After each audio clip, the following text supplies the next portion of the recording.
दोस्तों आज से ठीक 3 महीने पहले यानी 25 फरवरी 2021 को गवर्नमेंट ऑफ इंडिया के ministry of electronics and information technology ने कुछ नए गाइडलाइंस जारी किए थे social media platforms, OTT platforms और डिजिटल पब्लिशर्स के लिए। और इनसे कहा था कि ये कुछ ग्रीवांस यानी शिकायत से रिलेटेड गाइडलाइंस हैं, इनको आप फॉलो करिए।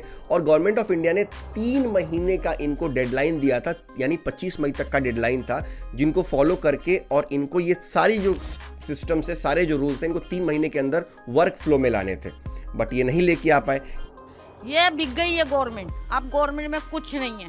अबे साले, केवल एक कंपनी है कू, जिन्होंने अपने टर्म्स ऑफ कंडीशंस, अपने प्राइवेसी पॉलिसी में सारी बदलाव किए हैं और ये सारे गाइडलाइंस को उन्होंने मान लिया है। इस वीडियो में आप लास्ट तक बने रहिए, क्योंकि इस वीडियो में मैं आपको बताने वाला हूं कि गवर्नमेंट क्या एक्शन ले सकती है। क्या गवर्नमेंट बैन कर सकती है इन सोशल मीडिया जायंट्स को और इन ओटीटी प्लेटफॉर्म जायंट्स को, और ये गाइडलाइंस है कौन कौन सी जिनको मानना बहुत जरूरी है। इस वीडियो में आप लास्ट तक बने रहेगा ताकि आपको पूरी जानकारी मिले। नमस्कार दोस्तों, मेरा नाम है शुभम, आप देख रहे हो यूट्यूब चैनल को। Let's start the video. दोस्तों वीडियो में आगे बढ़ने से पहले किसी भी टाइम अगर आपको ये वीडियो पसंद आ जाएगी तो वीडियो को लाइक करिएगा, चैनल पे अगर आप नए हो सब्सक्राइब जरूर करिएगा। दोस्तों ये वीडियो काफी इंपॉर्टेंट होने वाली है, क्योंकि सोशल मीडिया प्लेटफॉर्म्स को ये जो रूल्स रेगुलेशंस थे ये काफी इंपॉर्टेंट हैं। और मेरे हिसाब से, मेरा जो पर्सनल ओपिनियन है, इनको जानने के बाद, इनको पढ़ने के बाद मुझे ये पता चला कि इन रूल्स एंड रेगुलेशंस को मानना काफी इंपॉर्टेंट है। और ये मान लेंगे तो हम एज अ यूजर काफी ज्यादा एक्टिव हो सकते हैं और काफी ज्यादा हमें हेल्प होगी इन रूल्स एंड रेगुलेशंस की वजह से। अब सबसे पहले बात कर लेते हैं कि ये गाइडलाइंस है कौन कौन सी जिनको मानना काफी जरूरी है social media platforms, OTT platforms और जितने भी डिजिटल पब्लिशर्स हैं उनके लिए। सबसे पहली गाइडलाइन जो गवर्नमेंट ने दी थी, गवर्नमेंट ने ये कहा था कि आप एक ग्रीवांस रिड्रेसल मैकेनिज्म बनाइए, यानी शिकायत को फॉर्म करने वाला मैकेनिज्म बनाइए कि जो यूजर्स की शिकायत है उनको सॉल्व किया जा सके। उसमें होगा क्या कि आप एक ऑफिसर रखिए जो कि आपके ग्रीवांसेस को हैंडल करेगा। 24 घंटे के अंदर वो शिकायत लेगा यूजर से, पब्लिशर से, लोगों से, पब्लिक से, अगर किसी को कोई शिकायत हो तो, और 15 दिन के अंदर उसको वो रिजॉल्व करेगा। ये रूल बनाने के लिए गवर्नमेंट ने कहा था। ये पहला गाइडेंस है। आप भी एग्री करोगे कि ये जरूरी है। दूसरा जो गाइडेंस है वो ये है कि अगर कोई भी यूजर, कोई भी पर्सन, जैसे मान लीजिए मैं हूं, मैंने कंप्लेन किया कि मेरी ट्विटर पे या फेसबुक पे एक ऐसी फोटो वायरल हो रही है जो गलत है, जो रॉन्ग है ना, या नहीं होनी चाहिए, वो मेरे मर्जी के खिलाफ हो रही है, तो एक ऐसा एक्शन होना चाहिए कि 24 घंटे के अंदर वो फोटो, वो वीडियो या जो भी चीज़ें हैं वो रिमूव हो जाए। और ये स्पेशली नियम है गर्ल्स के लिए, क्योंकि गर्ल्स की फोटोज़ वगैरह आप जानते हो, न्यूडिटी और ये सब चीज़ें बहुत ज़्यादा वायरल होती हैं हैरेसमेंट के लिए। तो इन चीज़ों को दूर करने के लिए गवर्नमेंट ने ये कदम उठाने को बोला था कि आप एक ग्रीवांस मैकेनिज्म बनाइए जिससे कि लोगों की शिकायतें सॉल्व हो और उन शिकायतों पे काम हो सके, लोगों को संतुष्टि मिल सके, क्योंकि वो आपका प्लेटफॉर्म यूज कर रहे हैं। गवर्नमेंट ने कुछ सोशल मीडिया इंटरमीडिएरी गाइडलाइंस भी प्रोवाइड की, यानी वो तो 2 मेन गाइडलाइंस थी जो मैंने आपको बताई। अब उसके नीचे भी कुछ ऐसी गाइडलाइंस हैं जिनको मानना बहुत जरूरी है। सबसे पहले बात कर लेते हैं पहली गाइडलाइन की, कि appoint a chief compliance officer who will be responsible for ensuring the compliance of the acts and rules. एक चीफ कंप्लायंस ऑफिसर अपॉइंट करिए जो कि इंडिया का रेसिडेंट हो, मतलब वो यहाँ का रहने वाला हो, वो सिटीजन ऑफ इंडिया होना चाहिए, ठीक है। वो इंश्योर करेगा कि जितने भी रूल्स एंड रेगुलेशंस हैं वो अच्छे से फॉलो हो रहे हैं वेबसाइट पर, ऐप पर या नहीं। दूसरा है appoint a nodal contact person, वो भी रेसिडेंट ऑफ इंडिया होना चाहिए, जिससे कि वो 24/7 लॉ एनफोर्सिंग एजेंसी से कांटेक्ट में रहे। अब ये क्यों ज़रूरी है?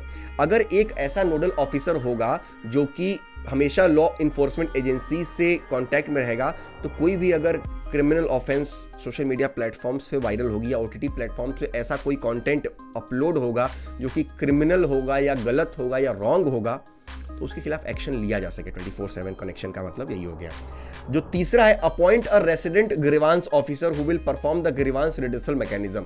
तो जो मैंने ऊपर आपको गाइडलाइंस बताई थी, तो उन गाइडलाइंस को फॉलो करने के लिए आप एक रेसिडेंट ग्रीवांस ऑफिसर, यानी एक ग्रीवांस ऑफिसर जो कि भी इंडिया का ही रेसिडेंट हो, वो अपॉइंट करिए, ताकि वो एक मंथली कंप्लायंस रिपोर्ट दे सके कि कितने ग्रीवांसेस आ रहे हैं, कितने ग्रीवांसेस नहीं आ रहे हैं, कितने शिकायतों का वो सुलझाव कर रहा है यानी सुलझा पा रहा है, या कितने शिकायतें वो सुलझा नहीं पा रहा है, उसका वो सारा डिटेल दे, ठीक है। तो ये 3 सोशल मीडिया इंटरमीडिएट गाइडलाइंस जो हैं वो गवर्नमेंट ने दिए हैं। उसके बाद गवर्नमेंट ने ये भी कहा है कि upon being asked either by the court और by the government, social media platforms will be required to disclose the originator of the mischievous tweet और मैसेज।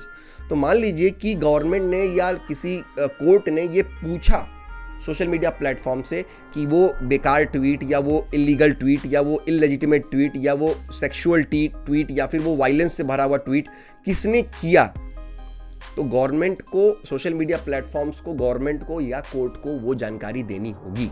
उसके बाद गवर्नमेंट ने एक और चीज बताई है कि social media platforms must have a provision for voluntary verification of users. तो वॉलंटरी वेरिफिकेशन ऑफ यूजर्स का भी एक रूल वहां पे होना चाहिए सोशल मीडिया प्लेटफॉर्म्स के ऊपर। तो ये सारे गाइडलाइंस और ये सारे रूल्स जो हैं वो गवर्नमेंट ने फरवरी 25 को सोशल मीडिया प्लेटफॉर्म्स को फॉलो करने को कहा था। देखिए, मेरी नज़र में ये सारे रूल्स बहुत इंपॉर्टेंट हैं क्योंकि कुल मिला जुला कर ये शिकायतों को लेकर के है। अब हो सकता है कि गवर्नमेंट, भाई सरकार है, हो सकता है कि कुछ पीठ पीछे कुछ सरकार अपना बेनिफिट निकाल ले इसमें और अपने हिसाब से ट्वीट्स और डिलीट्स, आप देख ही रहे हो कि ट्वीट्स जो है गवर्नमेंट डिलीट करा रही है, हो सकता है ऐसा। बट कहीं ना कहीं अगर आप इसको पब्लिक पर्सपेक्टिव से, मेरे पर्सपेक्टिव से देखोगे तो ये जो भी गाइडलाइंस जारी की गई हैं, रूल्स जारी की गई हैं गवर्नमेंट के हिसाब से, गवर्नमेंट की तरफ से, वो एकदम सही है और ये ज़रूरी है और इनको फॉलो करना चाहिए। अब कू ने तो कर दिया, ठीक है, अब ये बारी है ट्विटर, फेसबुक, इंस्टाग्राम, नेटफ्लिक्स वगैरह इन लोगों को फॉलो करने की, ठीक है। सबके लिए सेम रूल्स है, सबके लिए सेम जानकारी, सबके लिए सेम चीज़ें जो है वो जाहिर की गई हैं गवर्नमेंट की तरफ से। अब होगा क्या अगर इन रूल्स को इन्होंने फॉलो नहीं किया, क्योंकि 3 महीने हो गए, डेडलाइन खत्म, फॉलो किया नहीं है। अब 2 चीज़ें हो सकती हैं, या तो गवर्नमेंट इसका जो है डेट बढ़ा दे, ठीक, लेकिन गवर्नमेंट ने ऑलरेडी ये बात बहुत पहले कह दी थी, यानी 25 फरवरी को ही कह दी थी कि अगर इन गाइडलाइंस को ये फॉलो नहीं करेंगे तो इनके खिलाफ क्रिमिनल चार्जेस लगाए जाएंगे कोर्ट में। इसका मतलब ये है कि इन कंपनीज को क्रिमिनल चार्जेस भोगने पड़ेंगे, यानी कोर्ट केस होगा, इनके ऊपर केस चलेगा, ठीक है, और लीगल प्रक्रिया से इसको आगे बढ़ाया जाएगा, लीगल तरीके से इसको सॉल्व किया जाएगा। तो जो ये बैन को लेकर के बातें चल रही हैं कि ट्विटर, फेसबुक, इंस्टाग्राम बैन हो जाएगा, इंडिया से चला जाएगा, ये नहीं होगा। लेकिन हाँ, कोर्ट में इसके खिलाफ एक्शन गवर्नमेंट लेगी। अभी तक लिया नहीं है, अभी तक इसके खिलाफ कोई ऑफिशियल कंप्लेंट या गवर्नमेंट ने कोई स्टेटमेंट नहीं दी है, बट 25 फरवरी गवर्नमेंट ने कहा था। हो सकता है कि इस पैंडेमिक को, सिचुएशन को सॉल्व करते हुए, या हो सकता है इसी में ही कुछ लीगल एक्शन गवर्नमेंट ले ले। तो ये थी जानकारी आपको कंप्लीट बताने के लिए कि कौन सी गाइडलाइंस, कौन सी चीज़ें, कौन से रूल्स गवर्नमेंट ने इन social media platforms, OTT platforms को फॉलो करने के लिए कहा था और इन लोगों ने नहीं किया। केवल एक सोशल मीडिया प्लेटफॉर्म ने किया, बाकी किसी ने नहीं किया। तो इन सबको फॉलो करना बहुत ज़रूरी है। आप मुझे अपनी राय कमेंट सेक्शन में ज़रूर बताइएगा कि आपको क्या लगता है, इन रूल्स को लेकर के आपकी क्या सोच है, आपको क्या लगता है कि ये रूल्स फॉलो करना ज़रूरी है या नहीं है। मुझे आपकी भी राय जाननी है। और क्या एक्शंस लेने चाहिए इनके खिलाफ, क्या बैन कर देना चाहिए, क्योंकि सरकार बैन कर सकती है, आप देख रहे हो हर चीज़ें बैन हो रही हैं धीरे धीरे, तो सरकार बैन कर सकती है, लेकिन ये बैन होगा नहीं, केस वेस चलेगा, फिर इनको फॉलो करना पड़ेगा, ये सब सारी चीज़ें नॉर्मल होंगी। वीडियो अगर आपको पसंद आ जाएगी ना किसी भी रीज़न से, तो वीडियो को लाइक ज़रूर करिएगा, चैनल पे अगर आप नए हो सब्सक्राइब ज़रूर करिएगा, क्योंकि ये वीडियो बहुत ज़्यादा पढ़ने के बाद ये वीडियो मैं आपके सामने लेके आया हूँ। सब्सक्राइब ज़रूर करिएगा। धन्यवाद।